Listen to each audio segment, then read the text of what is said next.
पेश है इस वक्त राजस्थान की बड़ी खबरें। एसबीटी न्यूज को सब्सक्राइब करें और वीडियो को लाइक करना ना भूलें। केंद्र स्वास्थ्य और परिवार कल्याण मंत्रालय ने गुरुवार को विभिन्न कामकाज और स्थलों को लेकर गाइडलाइन जारी की। इसमें कहा गया है कि गर्भवती महिलाएं, 65 साल से ऊपर के लोग और ऐसे लोग जिन्हें पहले से गंभीर बीमारियां हों, वे काम पर जाने से बचें। वर्क प्लेस पर सोशल डिस्टेंसिंग, सफाई और सैनिटाइजेशन की बात भी गाइडलाइन में कही गई है। इसमें कहा गया है कि दफ्तरों में थूकने पर पूरी तरह से प्रतिबंध लगाया जाएगा। केंद्र सरकार ने विभिन्न स्थलों के लिए गाइडलाइन जारी की है। दफ्तरों, धार्मिक स्थलों, रेस्टोरेंट आदि के लिए जारी गाइडलाइन आने वाले दिनों में काम करेगी, जब इन पर लगा प्रतिबंध हट जाएगा। दफ्तरों के एंट्री गेट पर सैनिटाइजर डिस्पेंसर का होना जरूरी है और यहीं पर थर्मल स्क्रीनिंग भी की जाए। केवल उन्हीं लोगों को दफ्तर में आने की अनुमति दी जाए जिनमें कोरोना वायरस के लक्षण ना दिखाई दें। कंटेनमेंट जोन में रहने वाले स्टाफ को अपने सुपरवाइजर को इस बात की जानकारी देनी होगी और उसे तब तक दफ्तर आने की इजाजत ना दी जाए जब तक कंटेनमेंट जोन को डिनोटिफाई ना कर दिया जाए। ड्राइवरों को सोशल डिस्टेंसिंग और कोरोना के संबंध में जारी नियमों का पालन करना होगा। दफ्तर के अधिकारी, ट्रांसपोर्ट सेवा देने वाले यह निश्चित करेंगे कि कंटेनमेंट जोन में रहने वाले ड्राइवर गाड़ियां ना चलाएं। गाड़ी के भीतर उसके दरवाजों, स्टीयरिंग, चाबियों का पूरी तरह से डिसइंफेक्ट होना जरूरी है, इसका ध्यान रखा जाए। गर्भवती महिलाएं, उम्रदराज कर्मचारी, पहले से बीमारियों का सामना कर रहे कर्मचारी अतिरिक्त ध्यान रखें। इन्हें ऐसा काम ना दिया जाए जिनमें लोगों से सीधा संपर्क होता हो। दफ्तरों का मैनेजमेंट अगर संभव हो तो ऐसे लोगों को वर्क फ्रॉम होम की सुविधा दे। दफ्तरों में केवल उन्हीं लोगों को आने जाने की इजाजत दी जाए जिन्होंने फेस मास्क पहना हो। दफ्तर के भीतर भी पूरे समय फेस मास्क पहनना जरूरी है। दफ्तर में विजिटर्स की आम एंट्री, टेम्परेरी पास कैंसिल किए जाएं। केवल अधिकृत मंजूरी के साथ और किस अफसर से मिलना है, इस जानकारी के बाद विजिटर को आने की इजाजत दी जाए और उसकी पूरी स्क्रीनिंग की जाए। बैठकों को जहां तक संभव हो सके वीडियो कॉन्फ्रेंसिंग के जरिए ही किया जाए। दफ्तरों में कोरोना वायरस संक्रमण से बचाव के पोस्टर, होर्डिंग जगह जगह पर लगाए जाएं। धार्मिक स्थल पर एक साथ बड़ी संख्या में लोग न जुटें और सभी को एक दूसरे से कम 6 फीट की दूरी बनाए रखना होगा। धार्मिक स्थल में प्रवेश द्वार पर हाथों को सैनिटाइज करने की व्यवस्था होनी चाहिए। सभी श्रद्धालुओं की थर्मल स्क्रीनिंग जरूरी है। बिना लक्षण वाले श्रद्धालु को भी धार्मिक स्थल में प्रवेश दिया जाए। अगर किसी को खांसी, जुकाम, बुखार आ रहा है तो उसे तुरंत रोक दें। फेस मास्क पहनने वाले लोगों को ही प्रवेश दिया जाएगा और कोविड-19 से जुड़ी जानकारी वाले पोस्टर और बैनर धार्मिक स्थल परिसर में लगाने होंगे और वीडियो को भी चलाना होगा। कोशिश करें कि एक साथ ज्यादा श्रद्धालु न पहुंचे, सबको अलग अलग करने की कोशिश करें। जूते, चप्पल श्रद्धालुओं को खुद की गाड़ी में उतारने होंगे। अगर ऐसी व्यवस्था नहीं है तो परिसर से दूर खुद की निगरानी में रखना होगा। कंटेनमेंट जोन में रेस्टोरेंट बंद रहेंगे और इसके बाहर खोले जा सकते हैं। रेस्टोरेंट में आकर खाना खाने की बजाय होम डिलीवरी को बढ़ावा दिया जाए। डिलीवरी करने वाले घर के दरवाजे पर ही पैकेट छोड़ दें और हैंड ओवर ना करें। होम डिलीवर पर जाने से पहले सभी कर्मचारियों की स्क्रीनिंग की जाए। रेस्टोरेंट के गेट पर हैंड सैनिटाइजेशन और थर्मल स्क्रीनिंग के इंतजाम होने चाहिए। केवल बिना लक्षण वाले स्टाफ और ग्राहकों को ही रेस्टोरेंट में प्रवेश दिया जाए। कर्मचारियों को मास्क लगाने या फेस कवर करने पर ही एंट्री दी जाए और पूरे समय उसे पहना रखें। कोरोना की रोकथाम से जुड़े पोस्टर और विज्ञापन प्रमुखता से लगाने होंगे। रेस्टोरेंट में सोशल डिस्टेंसिंग को ध्यान रखते हुए स्टाफ को बुलाया जाए। रेस्टोरेंट परिसर, पार्किंग और आसपास के इलाके में सोशल डिस्टेंसिंग का ध्यान रखा जाए। ग्राहकों की संख्या अधिक होने पर उन्हें वेटिंग एरिया में बिठाया जाए। वॉलेट पार्किंग में ड्यूटी करने वाले स्टाफ को मास्क और हैंड ग्लव्स पहनना जरूरी होगा और इसके अलावा पार्किंग के बाद कार की स्टीयरिंग और गेट के हैंडल को सैनिटाइज करना होगा।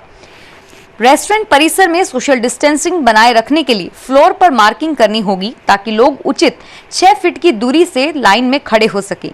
ग्राहकों के आने और जाने के लिए अलग अलग गेट होने चाहिए और टेबलों के बीच भी उचित दूरी जरूरी है। रेस्टोरेंट में 50% सिटिंग कैपेसिटी से ज्यादा लोग एक साथ बैठकर खाना नहीं खा पाएंगे। रेस्टोरेंट खाना खिलाने के लिए डिस्पोजेबल का इस्तेमाल कर सकते हैं और हाथ धोने के लिए तौलिए की जगह अच्छी क्वालिटी के नैपकिन का इस्तेमाल किया जाए। ग्राहकों और रेस्टोरेंट को बफेट सर्विस के दौरान भी सोशल डिस्टेंसिंग का ध्यान रखना होगा। एलिवेटर्स के साथ ज्यादा लोगों के जाने पर पाबंदी रहेगी। जी हां दोस्तों, राजस्थान की 24 सीटों के लिए 19 जून को चुनाव करवाए जाएंगे। चुनाव की घोषणा के साथ ही राजनीतिक उठापटक भी तेज हो गई है। इस बीच मुख्यमंत्री अशोक गहलोत ने गुरुवार को एक ट्वीट करते हुए कहा कि भाजपा पर हॉर्स ट्रेडिंग करने का आरोप लगाया है। उन्होंने कहा कि विपक्षी विधायकों को किसी भी तरह से लुभाना, सीटें हथियाने के लिए इस पार्टी का एकमात्र केवल गेम प्लान है। गहलोत ने ट्वीट किया कि भाजपा फिर से अपनी जांची परखी रणनीति का उपयोग कर रही है। वह राज्यसभा चुनावों से पहले गुजरात में हॉर्स ट्रेडिंग में जुटी है। यह राज्य में सीटें जीतने के लिए किसी भी हद तक जा सकते हैं। विपक्षी विधायकों को किसी भी तरह से लुभाना, सीटें हथियाने के लिए पार्टी का एकमात्र गेम प्लान है। अगली बड़ी खबर में राजस्थान भाजपा के प्रदेशाध्यक्ष डॉक्टर सतीश पूनिया ने कहा कि नरेंद्र मोदी सरकार की 1 वर्ष की उपलब्धियों को भाजपा जनता के बीच लेकर जाएगी। इसके लिए 1 से 30 जून तक अभियान चलेगा। डॉक्टर पूनिया ने कहा कि नरेंद्र मोदी सरकार की 1 वर्ष की उपलब्धियों को जनता के बीच ले जाने के लिए प्रदेश भाजपा वर्चुअल रैली आयोजित करेगी। इन रैलियों में डिजिटल तकनीक के माध्यम से हजारों लोग जुड़ेंगे। भाजपा के केंद्रीय नेता इन्हें संबोधित करेंगे और इसके लिए केंद्रीय मंत्री गजेंद्र सिंह शेखावत को प्रभारी बनाया गया है। जयपुर और भरतपुर संभाग की रैली 14 जून को होगी। बीकानेर और जोधपुर संभाग की रैली 20 जून को आयोजित होगी। उदयपुर, अजमेर और कोटा संभाग की रैली 27 जून को होगी। प्रदेश के सभी क्षेत्रों में कार्यकर्ताओं को इन्हें सफल बनाने के लिए जिम्मेदारियां दी गई है। डॉक्टर पूनिया ने कहा कि 15 से 25 जून तक प्रदेश की सभी 200 विधानसभाओं में भाजपा 400 वीडियो कॉन्फ्रेंसिंग आयोजित करेगी, जिनमें भी हजारों कार्यकर्ता जुड़ेंगे। इन वीडियो कॉन्फ्रेंसिंग को प्रदेश के अलग अलग नेता संबोधित करेंगे। राजस्थान के चर्चित राजगढ़ सीआई विष्णुदत्त बिश्नोई आत्महत्या मामले की जांच सीबीआई करेगी। मुख्यमंत्री अशोक गहलोत ने मामले की जांच सीबीआई से करवाने पर सहमति दे दी है। इससे पहले बिश्नोई समाज ने मुख्यमंत्री से मामले की जांच सीबीआई से करवाने की मांग की थी और अब गृह विभाग से सेंट्रल डीओपीटी को पत्र भेजकर सीबीआई जांच का आग्रह किया जाएगा। सेंट्रल डीओपीटी की मंजूरी मिलने के बाद सीबीआई जांच शुरू होगी। केंद्रीय कृषि राज्य मंत्री कैलाश चौधरी ने कहा है कि अफगानिस्तान और पाकिस्तान के रास्ते भारत में आने वाले टिड्डी दलों के नियंत्रण के लिए सरकार ने प्लानिंग कर ली है। हवाई स्प्रे कर इन टिड्डी दलों पर नियंत्रण की तैयारी की जा रही है। चौधरी ने वीसी के जरिए हुई प्रेस वार्ता में कहा कि हेलीकॉप्टर और ड्रोन से छिड़काव की प्लानिंग की गई है। नए उपकरणों को खरीद के आदेश दिए गए हैं और इसके अलावा राजस्थान को 14 करोड़ रुपए के साथ 800 ट्रैक्टर भी स्वीकृत किए गए हैं। महाराष्ट्र गुजरात में कहर बने चक्रवाती तूफान निसर्ग का असर गुरुवार को राजसमंद में भी दिखा। यहां सुबह से बादल छाए रहे तथा दोपहर को करीब 1.5 घंटे तक रिमझिम बारिश हुई। बारिश से सड़कों पर पानी बहा और वहीं नाली में कचरा जाने से वे जाम हो गई और सड़कों पर आधा फीट पानी भर गया। इधर तेज हवा के साथ आई बारिश ने तापमान को करीब 2 डिग्री तक गिरा दिया। जी हां दोस्तों, केंद्रीय कृषि और किसान कल्याण राज्य मंत्री कैलाश चौधरी ने एक देश एक बाजार नीति को किसानों के लिए खुशहाली लाने वाला बताया है। कैलाश चौधरी ने वीडियो कॉन्फ्रेंसिंग के जरिए राजस्थान के पत्रकारों से रूबरू होने के दौरान यह बात कही। केंद्रीय कृषि राज्य मंत्री कैलाश चौधरी ने कहा कि देश के करोड़ों किसानों को पीएम नरेंद्र मोदी की अगुवाई वाली सरकार ने एक बड़ी राहत दी है। चौधरी ने कहा कि अब किसान देश भर में कहीं भी अपनी फसल को बेच सकेंगे। मोदी सरकार ने एक देश एक बाजार नीति को मंजूरी दे दी है। एक देश एक बाजार शुरू होने के बाद अब किसान को अपनी फसल के लिए जहां भी ज्यादा दाम मिलेंगे वह वहां फसल बेचने के लिए पूरी तरह से स्वतंत्र होगा। इस नीति को लागू करने के लिए सरकार एसेंशियल कमोडिटी एक्ट 1995 में भी बदलाव कर रही है। जी हां दोस्तों, लॉकडाउन के दौरान अपने परिजनों को तर्पण करने से वंचित रहे लोगों के लिए नागौर रोडवेज ने खास इंतजाम किए हैं। हरिद्वार में हरि दर्शन के साथ ही तर्पण का लाभ मिल रहा है। रोडवेज ने राजस्थान से हरिद्वार के लिए विशेष बसें संचालित की हैं जो निःशुल्क सेवाएं दे रही हैं। इस योजना में पिछले 6 दिनों में ही 1600 लोग लाभ ले चुके हैं और साथ ही करीब 850 लोगों की अस्थियों का विसर्जन किया जा चुका है। प्रदेश के विभिन्न शहरों से संचालित हो रही इन बसों का पंजीयन 24 घंटे संचालित हो रहा है। रोडवेज अधिकारी बताते हैं कि गत 5 दिनों में प्रदेश के विभिन्न शहरों से हरिद्वार के लिए चलाई गई स्पेशल बसों में 1602 यात्रियों ने यात्रा की। वे अपने साथ 822 मोक्ष कलश ले गए जिनका तर्पण किया गया।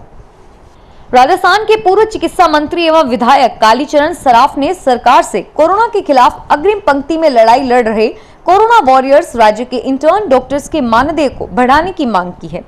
सराफ ने बताया कि पूर्ववर्ती भाजपा सरकार ने चिकित्सा मंत्री के अपने कार्यकाल में मैंने इंटर्न डॉक्टर्स के मानदेय में दोगुनी वृद्धि करते हुए 3500 प्रति माह से 7000 रुपए प्रति माह किया था। राजस्थान में इंटर्न्स को स्काई पैड के नाम एक नरेगा व अर्धकुशल मजदूर से भी कम मात्र 233 रुपए प्रतिदिन मिलते हैं। इस बुलेटिन की अंतिम खबर में राजस्थान में अभी मानसून ने दस्तक नहीं दी, लेकिन थोड़ी सी बरसात में जयपुर की कई कॉलोनियों की सड़कें दरिया बन गई। लोगों को घरों से बाहर निकलने में मुसीबत झेलनी पड़ रही है। मानसून की बरसात में तो हालात और भी खराब हो जाते हैं। लोगों को घरों में कैद होकर रहना पड़ता है। सीकर रोड पर बालाजी धर्म कांटे के पीछे की कॉलोनियों के लोगों को हर साल बरसात में नरकीय जीवन जीने पर मजबूर होना पड़ रहा है। फिलहाल इस बुलेटिन में इतना ही और फिर हाजिर होंगे कुछ बड़ी खबरों के साथ। एसबीटी न्यूज के वीडियो देखने के लिए हमारे चैनल को सब्सक्राइब करें और नोटिफिकेशन पाने के लिए बेल आइकन पर क्लिक करें। धन्यवाद।